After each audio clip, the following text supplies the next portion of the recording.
Simvusela bekunene lishonile futhi nanamuhla your Rubicon Sports Show is right back and in good time because live lonke nje namhlaba uqedza witness a very beautiful game of football in the World Cup, the semi-final match last night between Argentina and England. What a game and what a disastrous end to the game. Ngakakhuluma ngayo kakhulu vele satokhuluma ke ngayo World Cup njengoba sibonile nje ukuthi Donald kunvanele balibita nga Lionel Messi selivele lento njalo phinzi league final. Na umlingani wami la Gcinizwe wakasimelane lengisebenza naye khona la ngakhathi ngiyambona nje umlandzeli webhola lomkhulu uthandzela iArsenal eNgilandi ma champions last season ku EPL uya defender ke masinyane nje yaqala nyalo kaAugust EPL imkuni cela uvusele sive. Sibonga kakhulu Christopher, sibonga kakhulu njengoba usho ke sibo champagne baseNgilandi team lenkulu the Gunners the Gunners of London awayindawo sibonga kakhulu ke na Christopher. Sigame namuhla igame etolo beyidlala ke England ne Argentina kwaba igame lemnanzi kakhulu kwaba igame lephungu ebantwini abantu babhetshele England ayiwenesi but guys sibonga nje ukuthi game ibe mnanzi si enjoy ngathi ke bona ukuthi bongathini. One thing I can say is Lionel Messi keeps breaking hearts one way or the other. He just keeps showing up every time. He rises up to the occasion when they need him most. Argentina bese imdinga kakhulu idolo ngasiwe kuqala kubo Egypt ko Cape Verde simbonile. Yes, there are stories around Argentina getting to this stage mnguni, but this last night last night that was football. Only the tactics and coaches decisions maybe langakhalwa ngawo ndagcina kumbe England asayikhosta yaluza 2-1 ngani iqale mnanzi England mnguni kubonakala ukuthi igame ngeyabo and they had even more Arsenal to win the game lapha ngaphandle benchini if they had not stopped attacking.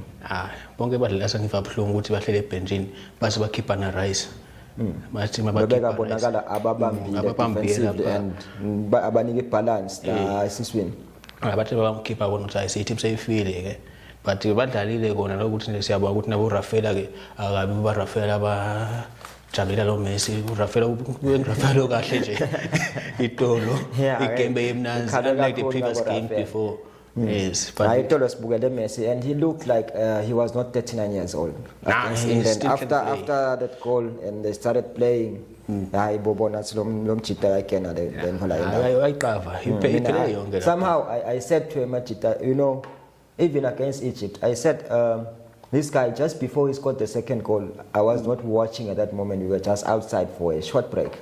And he said, hey, let's not celebrate early because Messi has something about him that we all don't understand. But he just always comes up with something. Always. And he did. Immediately, against Egypt. And he keeps doing it. Argentina, he didn't even have to score, just the assist and it was goals. Angathi ngibabe kumnotice ayina lo Messi na Christopher every time that never nedliwa le team yakhe he always looks up manje abantu usuka buke FIFA if Infantino kanqala usuka buke isikhathi nabuka isikhathi itolo buka so 85 minutes bayadliwa 1-0 and then you see his lips moving. We are that he's praying or something. He's praying, but like recently he did say God was watching his back, so I think he is watching his back. He is a superstar. He is a superstar and he deserves supernatural. Messi na manje you know ngamthatha umise khona lapha Premier League he can still perform. But then now he's going to the final against one of the best teams in the world, Spain, 2010 champions. Oof. That team is very dangerous. He's a defending champion. It's Yamal against Messi now. It's Yamal very young guy, 19 years old, against a 39-year-old who scored most goals in this World Cup right now over this young guy. So what's the chance there? The chance, I think, lapho Lamine Clinton Long, Spain standing a challenge Barcelona. Angeke kube lula nje ngoba bekulula for every team.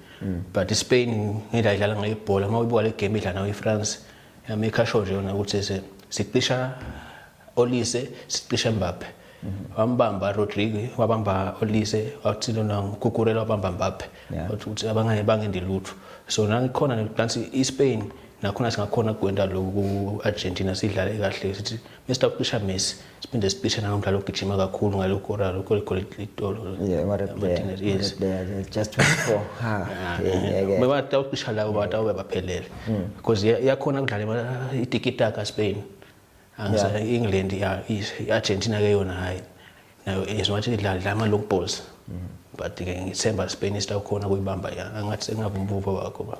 Yes, definitely.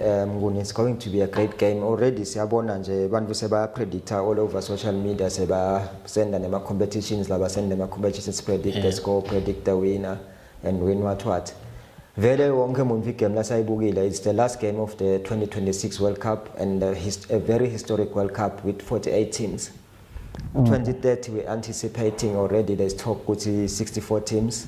And different continents for once, 6 countries to host a World Cup. You know, that's something. And Argentina, Basekat, opening matches. Yes. So sisabuka kona the final day says vele sibuke na lembili, but ke starting na Sunday 9 p.m. again. France versus Spain. Bake badlala labantu labo. But strangely, this is their second World Cup meeting since 1966 in a group stage. Namhla batohlangana lana sivese ngosisi asathi tawuzala ngomona ngoba Messi umkhulisile yamali bekamgona amgeza umfana wakhe mfana esidedi udlala nemfana wakhe le final le.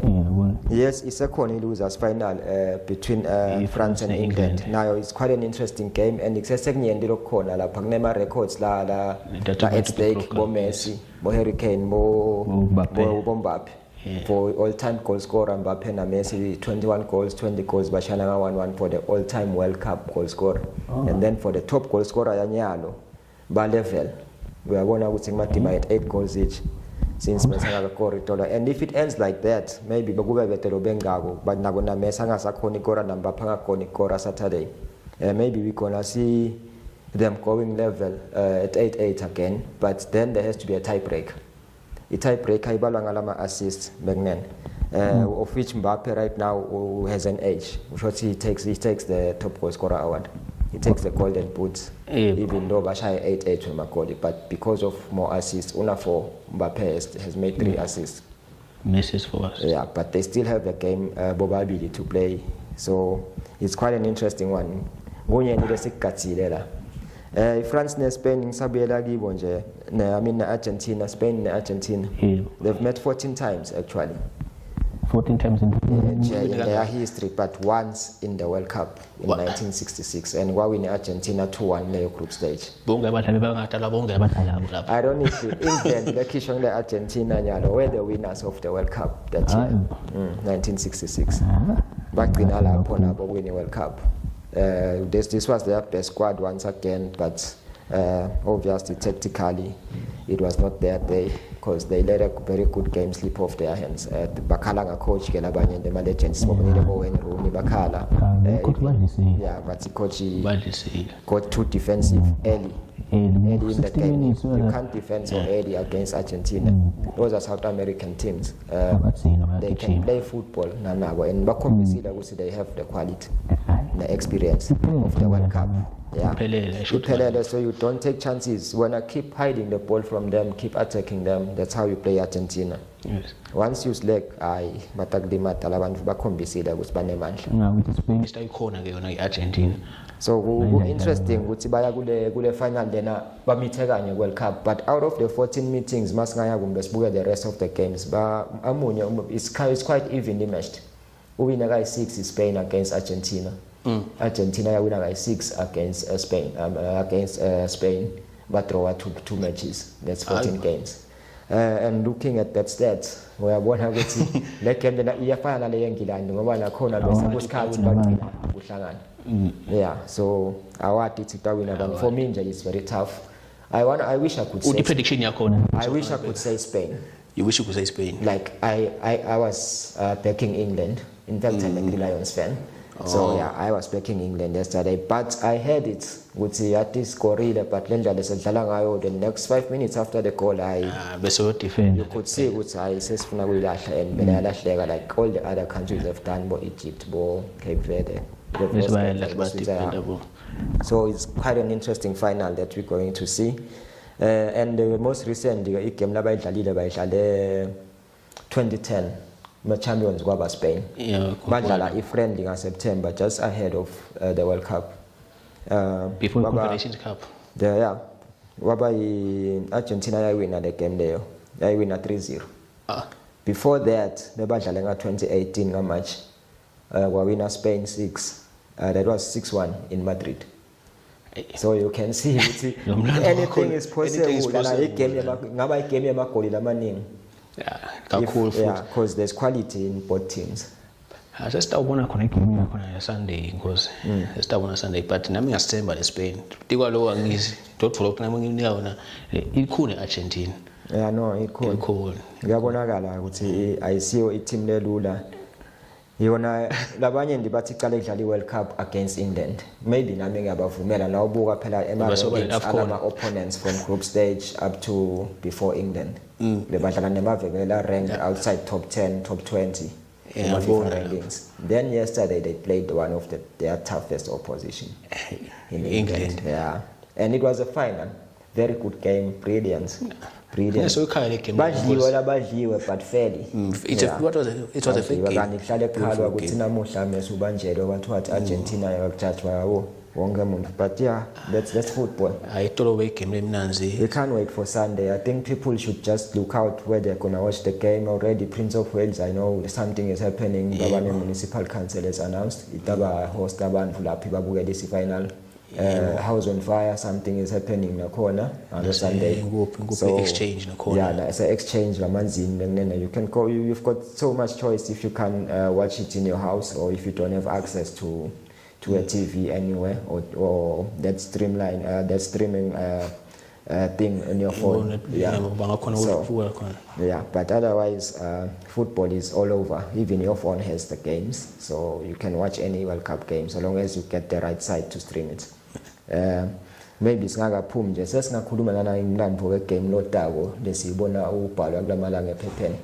For the first time umnguni nje kumbe ngisengathatha ngikubeka ngoba leti tindzaba leti cishe leti understandwa ngithi kakhulu la kangwane tindzaba te Highlanders babana Highlanders namasingizini maqembu lawala la invite le eSouth Africa uloni Prince Mangosuthu Legacy Cup le annual basuke badonsana kodwana ngikuni baqeda nje dlala igame lebhalwe ngomhlaba wonke kwakhuluma ngisho FIFA kwakhuluma boCAF ngayo into leyendeka kamavuso nabadlala bobabili kungwenya amacup lapho kwasuka khona icrowd ayinvade ayipitch kwashawa Rafael yes so wadliwa le Highlander yagcina ke seyidliwe etafuleni futhi yaqhubeka insingizini azayo winning ngwenya amacup naku South Africa fight yabo naku nyalo seyibuyele South Africa yakaqala le season asathi ke ngoba kudala 8 bet uthi kutawendekani ngithemba Highlander ngikhuleke Highlander team yasekasi team yaselokushini vele ngikholwe favor insingizini team lenja but akungahle kuMangosuthu ukuthi sethembe tawina nakhona batawudlala kahle balimelele kahle phalive bangafiki bashayane le bashaye uRafaela sicela babekhalwa ngaRafaela Sonyalo Rafaela akasuye wala bonke kudalo tabawala kangwane sethemba ukuthi konke kutawuhamba kahle bekunene nalabo labayako siyabafisela indlela lenhle ukuthi babukele umdlalo ube muhle babone ama team abo ukuthi aphetheni ahead of the season ya 2026-27 otherwise bekunene sinivalelise sinibukele kahle World Cup ama losers final nibukele kahle nema final nitiphathe kahle siyabonga sibonga kakhulu man